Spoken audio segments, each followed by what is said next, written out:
Bonjour aux lecteurs de notre chaîne YouTube et aux membres du forum de rcmac.com. On se retrouve pour la 16e vidéo. Je sais, ça fait beaucoup. À la fin, il y aura un paquet d'heures de vidéos, je pense, sur cette voiture. C'est long, pourquoi? Parce que je fais vraiment la vidéo détaillée. Je m'adresse pas mal aussi à un débutant qui montrait son premier kit. Pour ça, j'essaye vraiment de détailler, de présenter quelques options, de faire quelques bidouilles. Alors, cette 16e vidéo, qu'est-ce qu'on a à faire? On a la fixation du réservoir à faire, le passage des durites, c'est ça qui m'avait un peu ralenti. C'est parce que je voulais découper la carrosserie pour voir s'il y avait moyen de bidouiller. Alors au début, je vais faire simple, mais par la suite, je vais améliorer le passage des durites parce que d'origine, ça me plaît moyen. Et cette carrosserie, j'ai un peu galéré à la découper parce que je vous avoue, c'est pas celle d'origine. Pour dépanner un pote, je vais passer ma carrosserie il y a déjà un mois au début que je l'ai eu avec les caches. Et depuis, c'était pas possible d'en avoir une. Donc j'ai mis une reproduction bidon qui a jamais été commercialisée. Et je vous avoue, donc il n'y a pas les marques, tout ça. Donc j'ai un peu galéré. Donc j'ai découpé pour voir comment tout s'installait. Et maintenant, je vais pouvoir faire mon installation de durite, fixer le réservoir. On va pouvoir faire les tringleries, les derniers réglages. Mais le premier truc qu'on va faire, je ne voulais pas. Je voulais déjà une protection pour les bouchons sur le support avant. Alors ça, on va le monter. Et j'avais aussi ces petits soufflets. J'ai cherché un moment ce qu'on pouvait monter à la place des soufflets Kyosho d'origine. Moi, ce que je voulais, c'était des soufflets, enfin des joints racleurs en fin de compte. Je trouve que c'est beaucoup plus pratique. Ça brille moins l'amortisseur pour l'entretien. C'est plus esthétique. Donc j'ai trouvé, en plus c'est pas cher, c'est beaucoup moins cher, c'est la référence HT580109. Voilà, c'est Cyril de Modix34 qui me les a passés. Je lui ai dit d'en faire un stock parce que ça, je vais le monter aussi sur le MP9. Ça monte aussi nickel et je trouve que c'est bien mieux que le système d'origine. Donc ça, c'est le premier truc qu'on va monter avec les protections supérieures pour les bouchons. J'ai commencé par mettre les soufflets, j'avais rien mis, je rappelle, en attendant, parce que moi je voulais pas mettre les membranes Kyosho, moi je trouve que ça abrite, que c'est pas facile à mettre. Alors bien sûr là je vais démonter, je rappelle qu'ici j'avais pris une cote, c'est pour ça que j'ai le pied à coulisse, parce que sur les deux amortisseurs j'avais mesuré la cote. On va prendre la petite pince alu qui va bien. Hop, on va redéfaire. Donc, de toute façon j'avais prévu. Et là on a ces fameuses pièces, pour moi ça ressemble plus à des joints racleurs. Alors vous l'avez ici, je regardais le prix, référence donc HT580109. Donc ça c'est Modix 34, je lui ai dit en espérant que ça le plaira, je lui ai dit d'en prendre un max parce que ça il n'y en a pas toujours en stock de beaucoup, enfin c'est pas le plus courant. Parce que ça se monte sur les NXT et ça s'use pas. Donc les gens ne le changent pas souvent. Alors donc il en a pris pas mal. Et donc le prix reste modéré. Vous voyez la pièce. C'est assez propre. Alors faut pas hésiter. Il y en a certains qui ont un peu plus une petite bavure. Vous voyez ici un petit. Voilà. Il faut en retirer. Mais ça c'est assez simple. Et le gros avantage. Donc là. C'est que ça se monte. Regardez. Bing. Ça s'emboîte là. Voilà, nickel. Et je peux vous dire, ça tient très bien, quoi. On dirait que ça a été conçu pour. Et là, ça frotte, mais à peine, et ça bride absolument pas l'amortisseur. Pour moi, ça, c'est vraiment nickel au niveau montage. Allez, maintenant, je vais remonter ma pièce. Donc là, voilà, il y aura quand même l'autre, il fallait emboîter dessus la chape. Enfin non, pas question pour moi. En plus, c'est comme ça depuis des années, Kyosho. Je sais que beaucoup de personnes, ça ne les dérange pas, mais moi, c'est un repoussoir total. Alors, je vais remettre comme ça, et on prendra la cote pour le remonter exactement comme le second amortisseur. Donc, je vais faire ça sur les 4 amortisseurs. Et après, on se retrouve pour le montage de la protection du bouchon sur le support avant. J'ai monté les soufflets à l'avant, à l'arrière, j'ai repris les codes, ça c'est nickel. Et là, ce que je voulais, c'était des protections pour mes bouchons. Voilà, alors on peut en faire, c'est qu'on a une imprimante 3D, tout ça, c'est relativement facile à en faire, mais moi j'en voulais qu'il soit dans le commerce. Alors j'ai demandé à Cyril de me chercher ça, c'est pour ça que ça avait pris un peu de retard ma vidéo, j'attendais qu'il trouve ça. Et il m'avait trouvé ces protections, alors qui montent bien, d'ailleurs là j'ai mis une petite entretoise en alu, c'est juste parce que je veux pas le knee-stop, après il rentre, je sais pas si vous voyez comment c'est fait.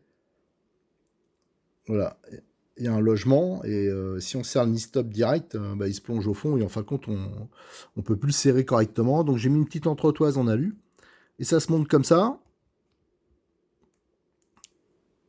hop. Alors, ce qu'il aurait fallu, le top, c'est vrai, ça aurait été que voilà, ça rentre un peu dur, comme ça, c'est nickel. Et là, vous voyez, la protection, on dirait même que ça a été fait pour. Il aurait fallu que je mette des vis qui soient un poil plus longues pour remettre les mêmes knee-stop épaulés que j'avais mis à la base, hein. Donc, je préfère, ça, je le ferai plus tard. Voilà. Donc, je remettrai des vis un poil plus longues.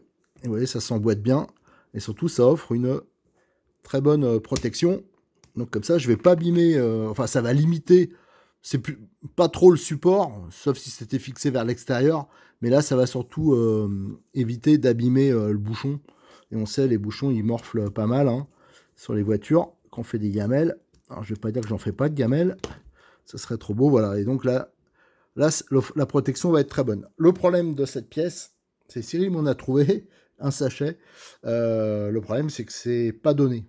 Voilà, donc pour l'instant, il les a pas mis en ligne. Alors il en a, hein, si vous en voulez vraiment, vous pouvez le contacter.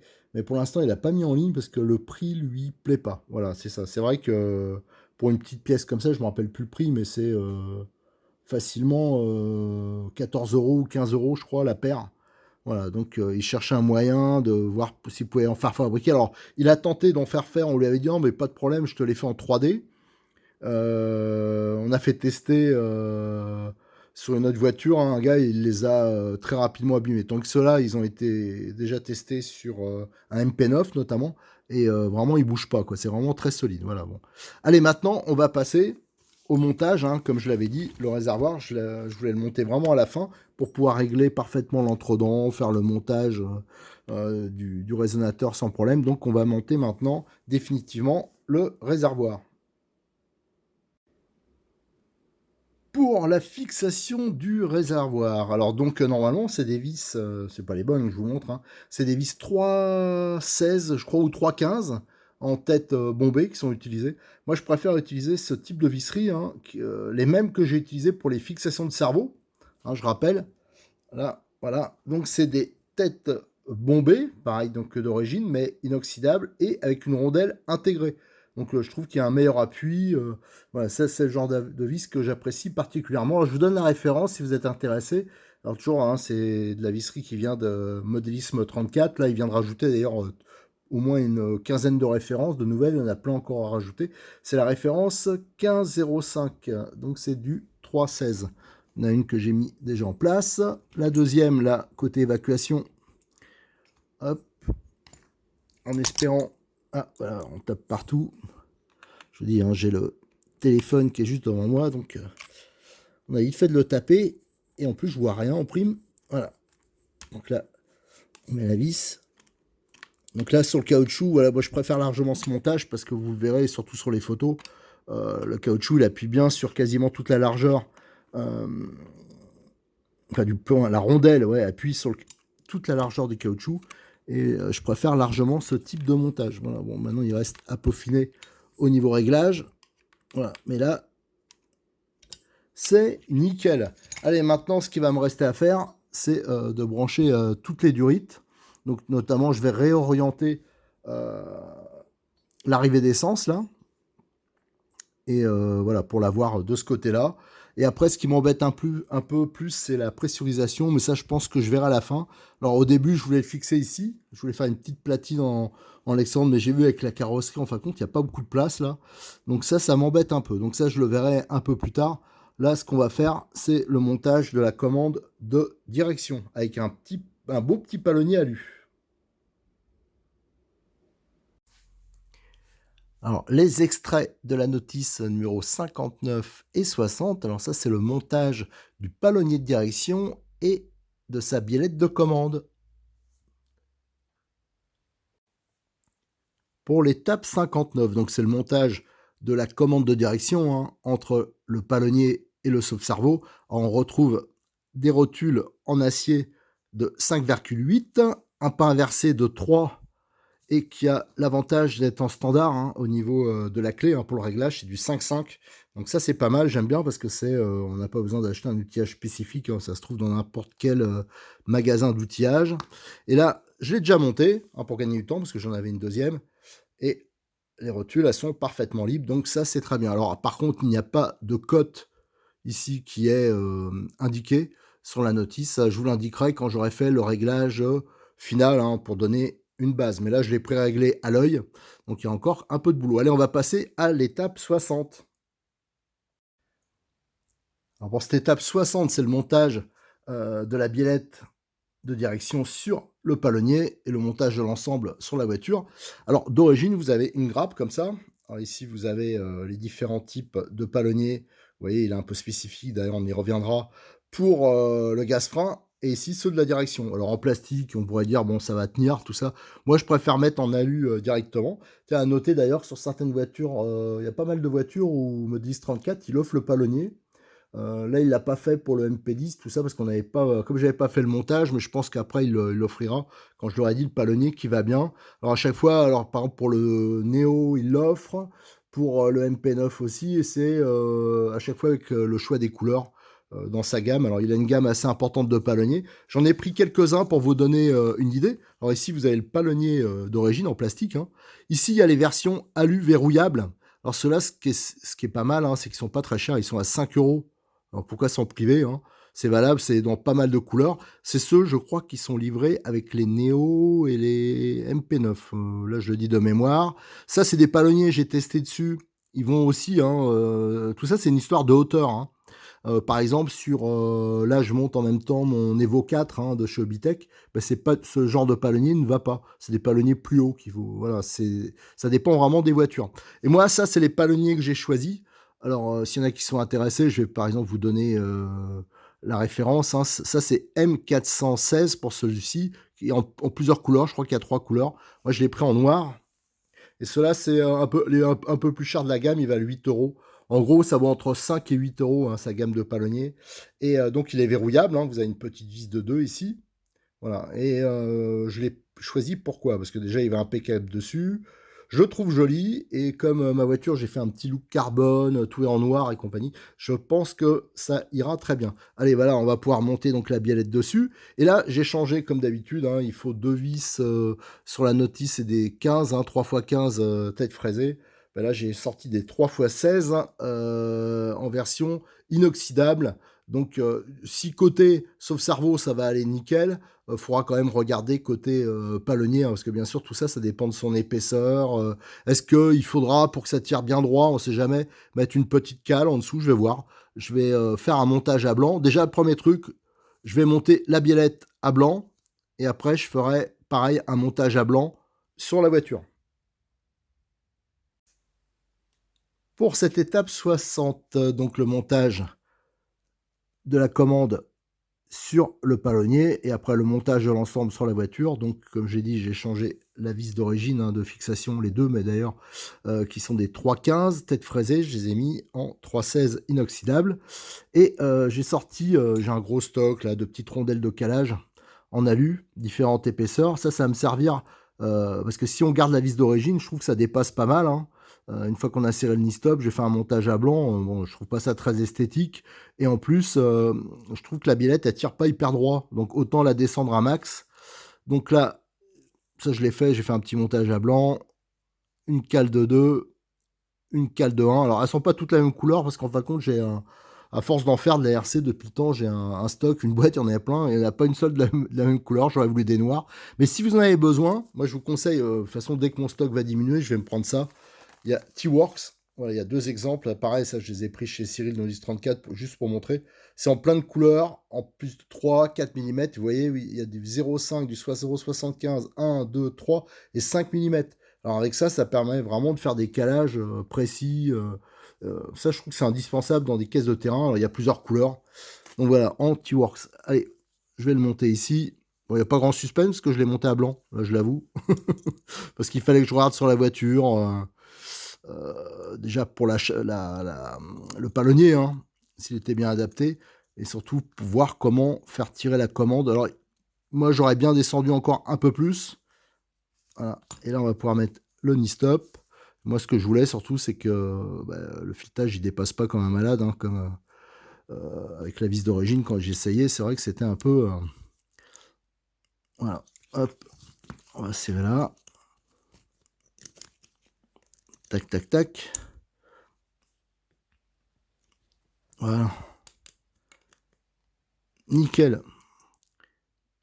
Ça coincouille, voilà. La commande de direction assemblée. Maintenant, on va pouvoir la monter sur le châssis. Mais avant de la monter sur le châssis, excusez-moi, je bégaye, je vais m'occuper, parce qu'on n'avait pas fait ça, hein, les branchements, tout ça. J'ai la boîte d'accu, je vais vérifier, je vais mettre de la mousse dedans, je vais la préparer, parce que là, j'ai chargé la batterie, et c'est là qu'il va falloir allumer la radio, hein, bien sûr, pour mettre le palonnier, notamment, en bonne place. Allez, je vais faire ça tout de suite. Alors pour pouvoir allumer la radio, bien régler mon neutre, il faut déjà que j'installe la batterie. Alors j'ai préparé d'origine, moi je ne veux pas laisser comme ça, hein, que la batterie se trimballe dedans, qu'elle frotte, plastique contre plastique. Alors j'ai fait ces petites pièces en mousse. Alors celle-là, si je ne me trompe pas, elle va aller ici. Fini pour garnir le fond. Voilà, ici. Et ce petit bloc mousse que je mettrai à chaque fois, hein, qui est assez épais, mais voilà, qui est assez ferme, hein, quand même. Et lui, il me servira, voilà, à caler quand j'aurai tout branché. Voilà, il ira ici et il va servir à éviter que la batterie elle se trimballe trop dedans. Parce qu'autrement, si vous mettez rien, regardez la batterie, comme dirait l'autre, au bout d'un moment, il va avoir quelques petits problèmes. Allez, on va coller ça. Tout de suite, je vais coller ça à la cyano dans les boîtes. J'ai tout collé, hein. Là on voit bien la mousse de protection, la mousse au fond, hein, sur cette partie-là. Voilà, la cuisse sera plutôt par là, et là je mettrai la cale. Donc ça c'est nickel, au moins ça va pas frotter, et c'est ce que je voulais. Et comme moi j'ai choisi une batterie de ce type, hein, là c'est une Connect, mais il y a aussi chez Gens, ils ont un peu le même genre. C'est ça qu'il y a les deux types de prises, hein, type JR et bec. Et donc ça l'avantage, c'est que ça pourra aller d'une voiture à l'autre, parce que cette partie-là, c'est pas toujours une prise type cerveau, hein. Des fois c'est bec comme ça, rouge là. Donc voilà. Alors, hop, on va voir comment on peut installer ça au mieux. De toute façon, ça après on peaufinera, hein. Ça c'est pas bien grave. Donc, moi je rappelle, hein, j'ai pas mis d'interrupteur. Bon, c'est pas grave, je ferai comme ça à chaque fois. Alors, je vais voir. Pour l'instant, on va mettre comme ça. On fera mieux. Là, c'est juste pour voir si tout rentre en place et pour essayer la radio. Et je mets mon petit bloc de mousse et on ferme l'ensemble. Voilà, nickel. Je pense que c'est plutôt dans l'autre sens qu'on le met. Voilà. Donc là, ça force, je sens que ça force un peu avec la mousse. Et moi, ça me convient parce que ça va être parfaitement calé. Voilà. Je pense que j'ai pas pris le bon circlips. Voilà, si c'est bon. Voilà, de toute façon, il n'est pas dans le bon sens. Mais c'est pas grave. Voilà, c'était juste pour voir si à ce niveau, c'était bon. Voilà, ça c'est bien. Je pense que ça force un poil sur la radio, parce qu'elle aurait été un poil plus haute, ça aurait été mieux, mais moi ça m'embête de ne pas mettre de mousse en haut. Je verrai à l'usage, hein, si franchement ça force trop dessus, j'enlèverai la mousse du haut, mais moi j'avoue que ça m'embête un peu. Allez, maintenant on va passer, je vais garnir, on l'avait déjà fait, hein, au niveau du récepteur, je vais tout brancher. Voilà, là j'avais déjà mis la mousse, hein, beaucoup plus épaisse, j'en avais mis en bas aussi. Et il me restait juste à brancher et à blinder la radio. Et là, je vais pouvoir régler mon neutre, hein, le subtrim, voilà, pour avoir un palonnier bien droit et faire mon montage définitif. J'ai fait mes branchements, j'ai réglé la radio pour que ça tourne dans le bon sens. J'ai surtout réglé mon subtrim à 0, mon trim à 0, et après j'ai ajusté avec le subtrim pour avoir une commande qui est parfaitement droite. Maintenant, je vais pouvoir monter l'ensemble, hein, sur la voiture. Voilà, j'ai monté la vis ici. Alors, en fin de compte, j'ai mis une 3,14, hein, 3,16, ça dépassait. Et là, je vais mettre une tête cylindrique inox 3,8 avec, je sais pas, vos petites rondelles que j'ai déjà mis, hein. Je sais pas si vous les voyez bien. C'est une rondelle style Grover, enfin pas Grover, non, un peu éventail, mais plate, voilà, et qui est un peu bombée, donc elle fait ressort. Et j'ai mis un tout petit peu frein filet. Voilà, moi je fais toujours mes montages comme ça parce que les palonniers, des fois, ça arrive à se barrer. Voilà, nickel. Et après, il faut que je verrouille. Ah, j'ai oublié de le faire. Il faut verrouiller ici, bien sûr, le palonnier au niveau des dents. Bon, ça, je le ferai après, parce que j'ai pas la clé juste à côté de moi. Allez, ça, c'est monté, c'est nickel.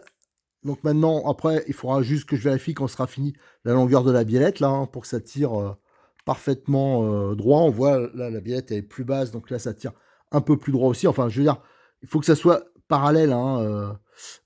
Faut pas que, quand ici c'est droit, que la direction soit un peu décalée. Voilà, donc ça, je vais le faire quand tout sera terminé, quand on fera les réglages finaux de la voiture. Allez, maintenant, on va passer à l'étape 61, hein, le montage des tringleries gaz-frein. Les extraits de la notice des étapes de 60 à 63, c'est le montage de la commande gaz-frein. On attaque une partie qui est, c'est pas qu'elle est difficile, mais qu'il faut faire attention, c'est les étapes plutôt de 61 à 63. Alors là, c'est tout ce qui est commande gaz-frein. Donc il y a pas mal de choses à dire. Alors je vous avoue que au début, je pensais mettre un palonnier alu, un peu dans le même style que celui que j'ai mis pour la direction. Alors toujours pareil, hein, dans cette grappe-là, on a tous les palonniers pour monter sur tous les types de cerveaux. Donc là, j'ai pris le palonnier qui correspond 25 dents, un type Futaba, enfin les Savox. Et on voit, il est assez spécifique, hein, la partie où il y a le gaz, si je me souviens bien. Non, c'est plutôt le frein qui est de ce côté-là. On voit, c'est plus haut, et il y a une cale, hein, qui est intégrée. Alors, je crois que j'ai oublié de le dire pour le palonnier de direction, mais il y a un palonnier de direction Kyosho qui existe, qui est très très beau, hein, qui sont gravés Kyosho. Et tu as la même chose pour le palonnier gaz-frein. Alors, le problème, c'est un peu le prix. Voilà, donc je voulais pas mettre ce prix là-dedans. Je voulais faire avec ce que j'avais.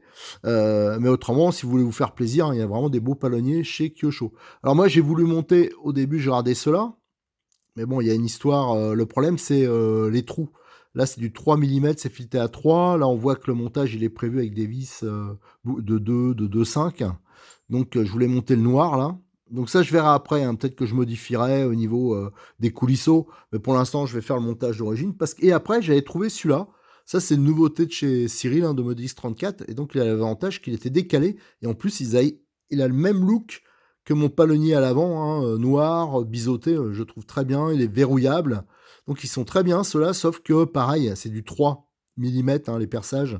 Alors, ça, je le montrerai sûrement après, mais il faudra que je fasse la modification de la commande. En fin de compte, je pourrais pas garder les coulisseaux d'origine ou alors il faudra les modifier. Alors, en attendant, on va monter le palonnier d'origine qui est bien sûr parfaitement adapté à la tringlerie qui est livrée dans la voiture. Alors, on a cette grappe. Alors, en fin de compte, c'est une grappe qui est... Ah, il y a la Matou qui miaule. C'est une grappe qui est assez ancienne, hein, parce que là, on a les supports. Je pense que ça, c'était déjà les MP... Peut-être les MP5, les MP6. Là, on voit, il y a deux types de chapes, hein, pour la commande gaz-frein. Ici, vous avez les coulisseaux. Mais elle va pas arrêter de miauler.